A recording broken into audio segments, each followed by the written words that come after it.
Assalamualaikum warahmatullahi wabarakatuh. Perkenalkan, nama saya Syamsudiwal, dosen program studi pendidikan fisika, Fakultas Keguruan dan Ilmu Pendidikan Universitas Tadulak.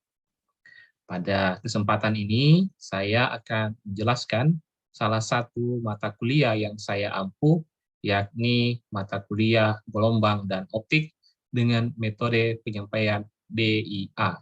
Delivery, Interaction, dan Assessment. Gelombang dan optik merupakan mata kuliah inti keilmuan yang wajib diprogramkan oleh mahasiswa program studi pendidikan fisika. Mata kuliah ini diprogramkan oleh mahasiswa semester 4 dan memiliki bobot 3 SKS. PLO atau capaian pembelajaran lulusan untuk mata kuliah ini adalah mahasiswa mampu menguasai konsep fisika klasik dan fisika modern, serta menggunakan metode matematika untuk mendukung pemahaman konsep dan pembelajaran fisika di sekolah.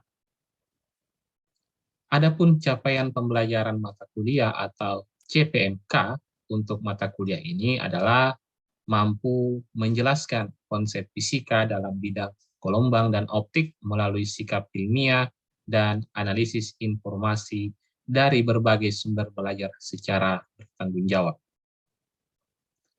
Dengan mengikuti mata kuliah ini, mahasiswa diharapkan memiliki kemampuan antara lain. Yang pertama, mampu mendeskripsikan persamaan umum pada getaran harmonik sederhana. Yang kedua, mampu memahami sistem osilasi 2 derajat kebebasan. Yang ketiga, mampu menganalisis gerakan gelombang. Keempat, mampu menganalisis gelombang sebagai fungsi ruang dan waktu. Kelima, mampu menganalisis bentuk-bentuk gelombang. Keenam, mampu menganalisis persamaan gelombang bunyi. Ketujuh, mampu memahami prinsip dan sifat perambatan cahaya pada permukaan datar dan lengkung. 8. Mampu menganalisis berbagai macam cara kerja peralatan optik secara umum. Kesembilan, mampu menganalisis polarisasi cahaya. 10. Mampu menganalisis peristiwa interferensi cahaya. Dan 11. Mampu menganalisis peristiwa difraksi pada cahaya. Untuk mencapai 11 kemampuan ini, mahasiswa diberikan materi pembelajaran yang akan dibahas selama 14 kali pertemuan. Materi pembelajaran yang akan saya bahas antara lain getaran harmonik sederhana, sistem osilasi 2 derajat kebebasan, gerakan gelombang, gelombang sebagai fungsi ruang dan waktu, bentuk-bentuk gelombang, persamaan gelombang, efek Doppler, prinsip dan sifat perambatan cahaya pada permukaan datar dan lengkung, cara kerja peralatan optik, polarisasi cahaya, interferensi cahaya, dan difraksi pada cahaya. Sistem pembelajaran atau metode perkuliahan yang saya gunakan untuk mata kuliah ini itu menggabungkan proses sinkronus dan asinkronus. Pembelajaran sinkronus dilakukan secara tatap maya menggunakan Zoom dan beberapa kali perkuliahan dilaksanakan secara luring. Sedangkan pembelajaran asinkronus dilakukan menggunakan Learning Management System berbasis Moodle yang telah disediakan oleh fakultas.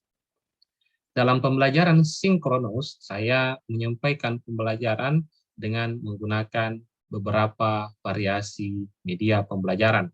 Salah satunya dengan menggunakan PowerPoint untuk menyampaikan materi pembelajaran. Sebelum jadwal kuliah setiap minggunya, materi pelajaran telah saya unggah dalam LMS agar mahasiswa dapat membaca dan mempelajari materi tersebut, sehingga mereka dapat menanyakan hal-hal yang dianggap kurang dipahami atau kurang dimengerti dalam pembelajaran secara langsung di dalam kelas.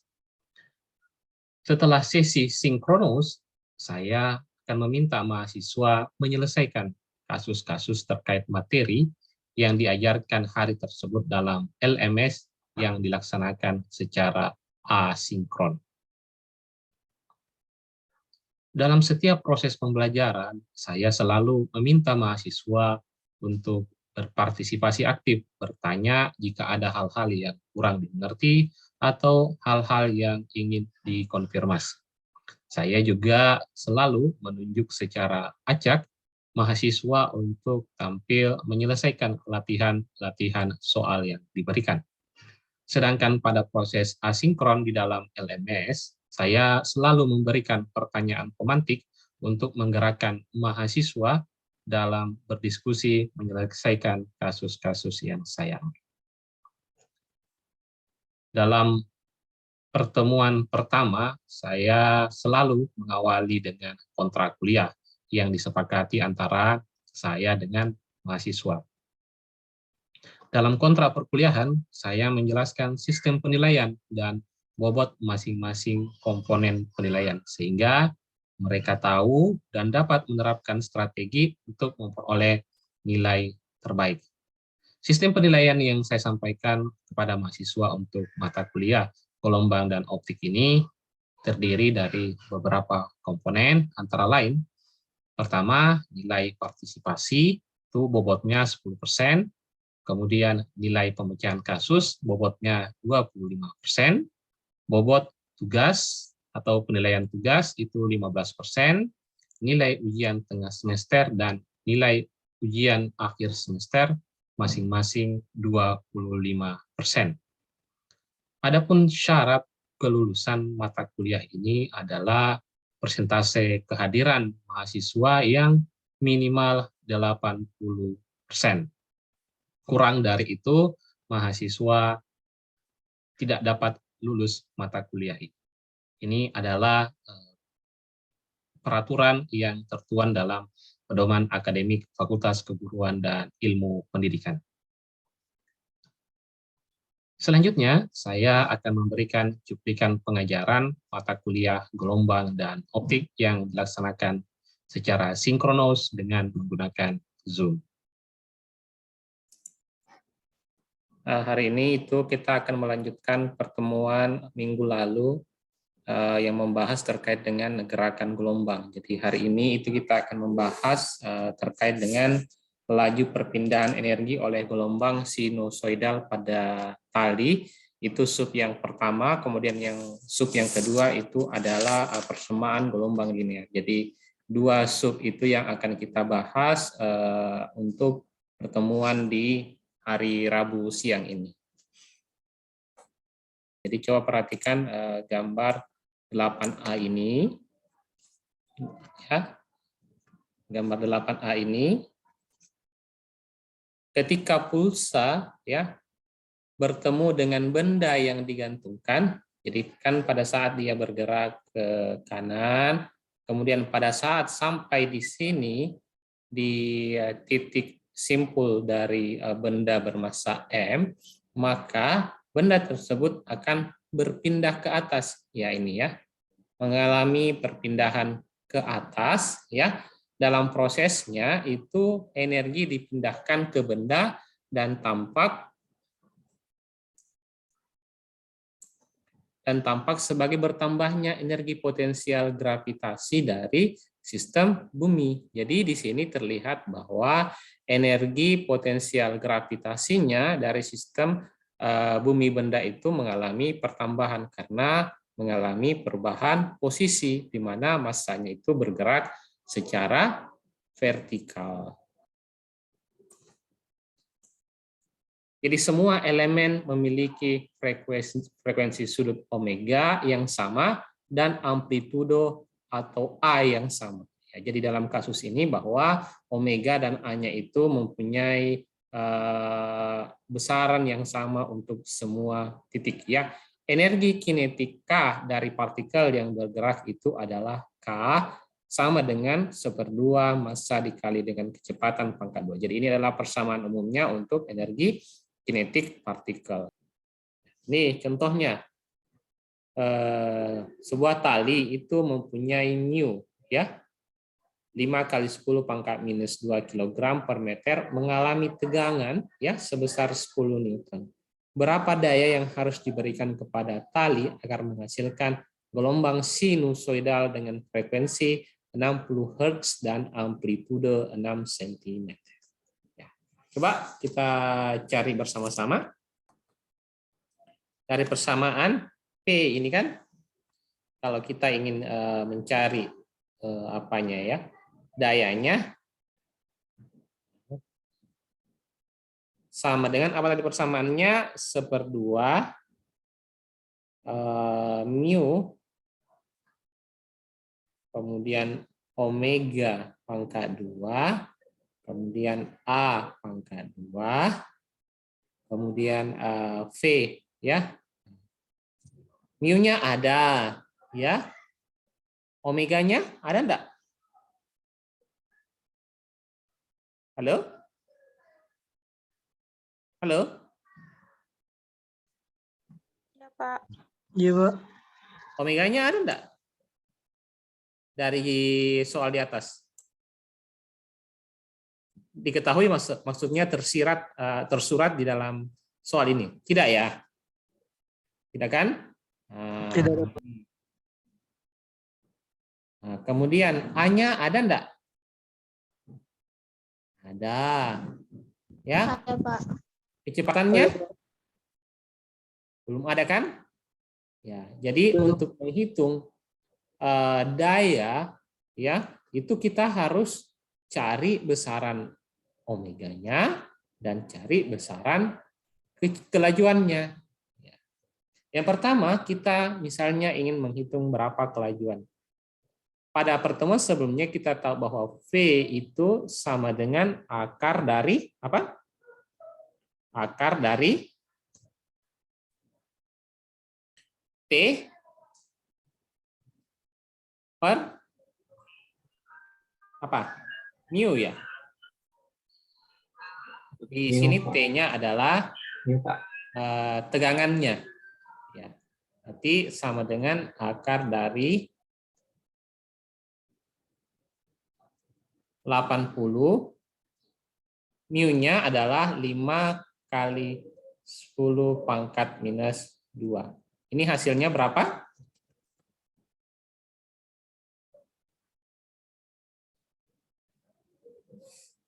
Hasilnya adalah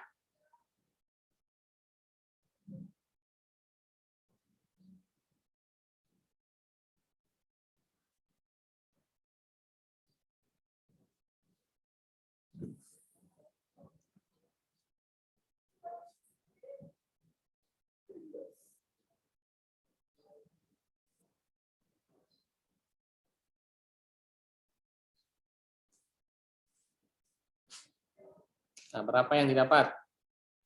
40, Pak. Berapa? 40 satuannya? Kali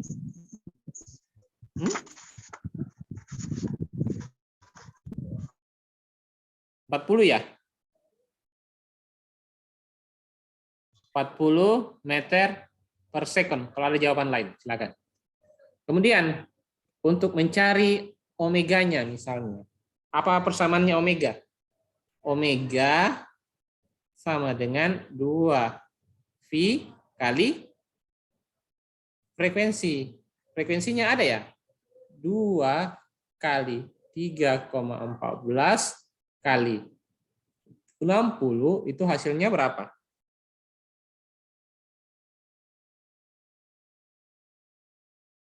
Coba dihitung, kalkulator.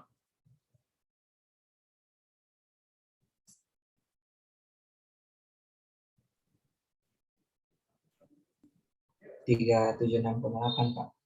Berapa? 376. Berapa? 376,8, Pak. Anggaplah misalnya 377 satuannya apa?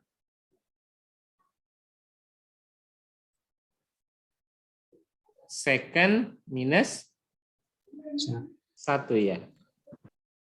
Kemudian masukkan, sudah ada nilai omeganya, sudah ada nilai P-nya, persamaan ini menjadi 1/2, mu-nya berapa? 5 kali 10 pangkat minus 2. Pangkat minus 2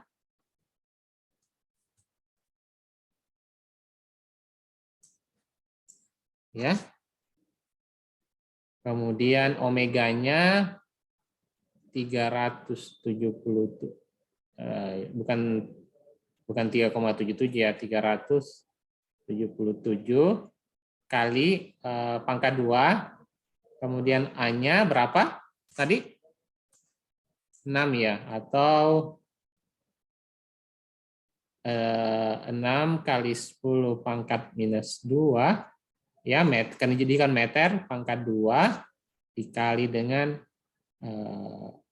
kecepatan kelajuannya 40 meter per sekund. Ini hasilnya adalah berapa? Satuan daya itu adalah watt ya. Nah, ini nanti kalian dapatkan dalam satuan watt, nilainya berapa. Coba dihitung. Berapa hasilnya? Ada yang dapat? 51,16, Pak. 51. 512 ya? Berapa, Alan? 51,16, Pak. Nah, kita beralih ke sebab yang kedua terkait dengan persamaan gelombang linier. Kita sudah mempelajari di bagian awal untuk gerakan gelombang minggu lalu ya. Semua fungsi gelombang ya, Y sebagai fungsi dari X dan T, posisi dan jarak, itu memberikan solusi suatu persamaan yang disebut dengan persamaan gelombang linear. Persamaan gelombang linear ini atau persamaan ini itu memberikan penjelasan lengkap mengenai gerak gelombang, dan dari sana dapat diturunkan persamaan untuk kelajuan gelombang. Ya, jadi dari persamaan, jadi dari gerak gelombang itu dapat kita turunkan untuk mendapatkan persamaan kelajuan gelombang. Persamaan gelombang linear ini merupakan dasar untuk banyak bentuk gerakan gelombang. Ya, untuk bagian ini itu akan diturunkan persamaannya dengan mengambil contoh gelombang pada tali atau gelombang sinusoidal pada tali, seperti yang diperlihatkan pada gambar 10. Solusi persamaan gelombang do kuadrat Y per do X pangkat 2 sama dengan 1/V pangkat 2 do kuadrat Y per do T pangkat 2. Ya. Jadi tugas Anda sekarang dari persamaan ini, tunjukkan bahwa persamaan yang 10 ini itu merepresentasikan solusi persamaan gelombang ini. Ya, tunjukkan bahwa ini merepresentasikan persamaan gelombang ini dengan menggunakan persamaan ini, persamaan 26.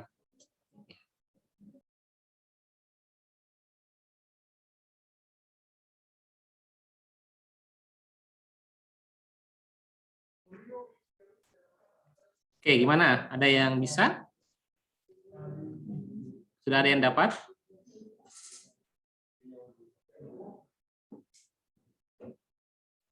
Santoso, gimana?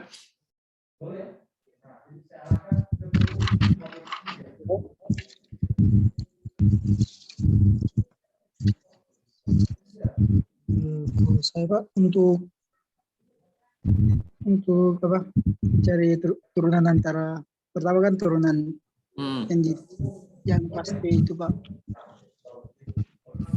Kemudian X-nya itu sudah Pak. Terus saya bingung mau lakukan apa lagi.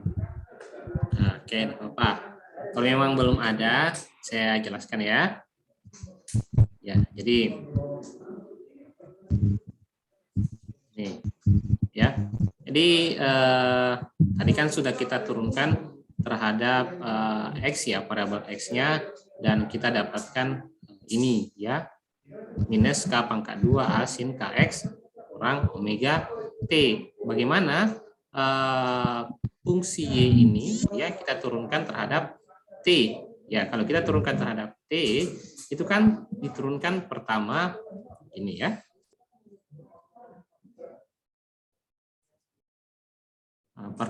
Pertamanya itu kan kalau kita turunkan menjadi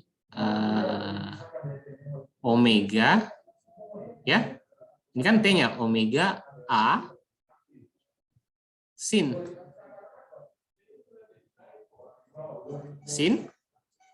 KX kurang omega T ya. Kemudian diturunkan satu kali lagi menjadi minus ya kan, sin kan min cos ya, omega pangkat 2A sin KX, maaf, ini sin cos ya. Nah, ini kan cos ya. Diturunkan satu kali lagi, cos kan turunannya adalah min sin ya. Betul ya? Sehingga menjadi minus omega pangkat 2A sin KX kurang omega T. Sehingga inilah yang kita dapatkan persamaannya. Dengan mensubstitusi ya, mensubstitusi kedua persamaan ini, dengan mensubstitusi persamaan ini ke dalam persamaan yang ini ya, kita lihat saja yang mana yang do kuadrat Y per do T pangkat 2 dan do kuadrat Y per do X pangkat 2. Itu kalian substitusi, nanti akan menghasilkan persamaan yang ini, persamaan ini. Ya. Persamaan ini. Ya. Ini kan di sebelah kiri itu adalah do kuadrat Y per do T pangkat 2, sehingga ini adalah persamaannya. Ya. Kemudian yang di sebelah kanannya itu adalah do kuadrat Y per do X pangkat 2, dan ini adalah persamaannya diambil dari persamaan ya. Itu. Persamaan tersebut itu harus terpenuhi untuk semua parabel X dan T agar fungsi gelombang sinusoidalnya menjadi solusi persamaan gelombangnya. Kedua bagian persamaan ini bergantung pada parabel X dan T melalui fungsi yang sama, sin KX kurang omega T. Coba perhatikan bahwa di sebelah kanan dan sebelah kiri itu masing-masing ada variabel sin KX kurang omega T. Ya, nah, ini kan bisa kita hilangkan. Ya, berarti kemudian ini juga minusnya ada. Nanti bisa kita hilangkan sehingga persamaan ini menjadi K pangkat 2 sama dengan mu per T omega pangkat 2. Ya. Dengan menggunakan hubungan bahwa P itu sama dengan omega per K, ya, dengan menggunakan hubungan ini V sama dengan omega per K, diketahui bahwa P pangkat 2 berarti adalah omega pangkat 2 per K pangkat 2. Ya. Sama dengan ini T per mu. Ya. Di persamaan yang sebelumnya itu kan kelajuan gelombang sinusoidal V itu sama dengan akar T per U, toh berarti P pangkat 2 sama dengan T per U. Ya, sehingga diperoleh persamaan ini. Ya, ini dan ini, maka V-nya sama dengan akar dari T per U. Yang merupakan persamaan 18, ya. Nah, jadi penurunan ini merupakan bukti lain dari persamaan kelajuan gelombang tali yang tegang. Tuh. Ya. Persamaan gelombang linear 26 atau persamaan 26 itu lebih sering dituliskan dalam bentuk persamaan umum gelombang linear. Ya. Persamaan gelombang linear itu biasa dituliskan do kuadrat Y per do X pangkat 2 sama dengan seper P pangkat 2 do kuadrat Y per do T pangkat 2 ya, diambil dari persamaan. Seperti itu.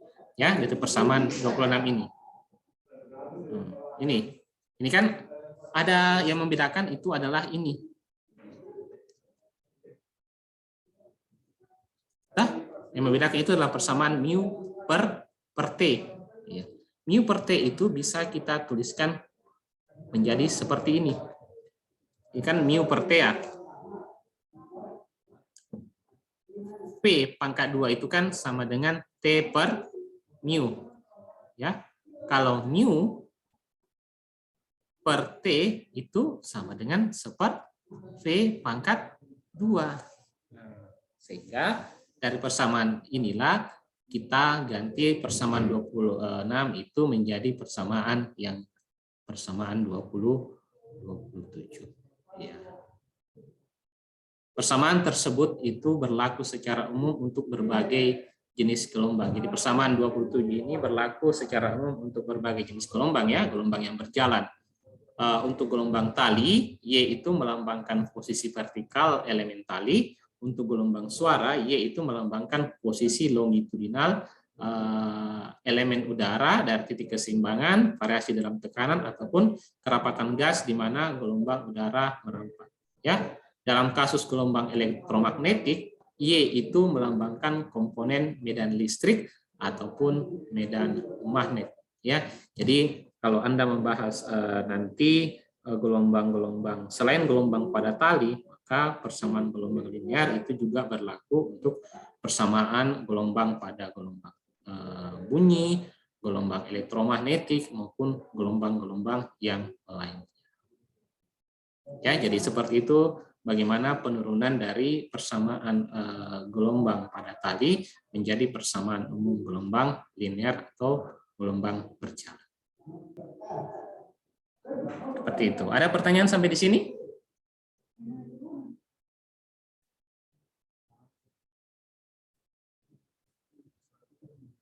Ada pertanyaan? Sudah dimengerti ya sampai di sini?